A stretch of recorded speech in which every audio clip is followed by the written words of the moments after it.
Spencer Whitney. I'm a professor here at the Australian National University and I'm part of the Centre for Translational Photosynthesis. So what my academic career has been about is actually engineering enzymes. So we want to understand their function, how they work, and how to actually improve them. So how do we tweak them?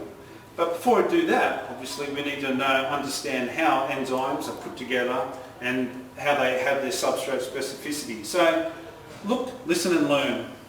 Proteins in nature are made up of 20 different types of amino acids, and the nature of the protein is dependent on the order in which you have those amino acids. So every amino acid has a similar core structure. It all starts with a alpha carbon which has a hydrogen bound. On one side it has an amino group and on the other it has a carboxyl group. Now how amino acids differ is in the side chain. So the size, the shape and the charge of this side chain is what distinguishes all the amino acids from each other. Now to actually take an amino acid and join it to another to start forming what we call a peptide or a polypeptide, this occurs by the formation of a peptide bond where we see the amino group of one amino acid joins to the carboxyl group of the other, and during this process we get water is released. So that means this is called a condensation reaction, or otherwise known as a dehydration synthesis due to the loss of water. So as we grow the peptide chain by continually adding different amino acids, we form these polypeptides. And these polypeptides are what forms the backbone of proteins. And as we show here, we can simply show this as linkages. Okay, so here we have our arrangement of all our amino acids which we want to join together to form a protein. So we do that, as we just talked about, by forming peptide bonds. So we make these structures which are the polypeptides.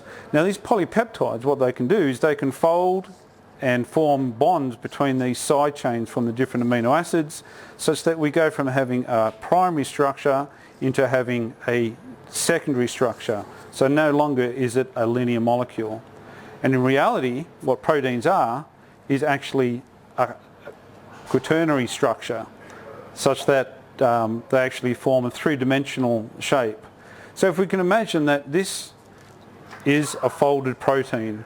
Now of course in nature the enzymes, which are just proteins which form biological functions, actually can comprise multiple subunits.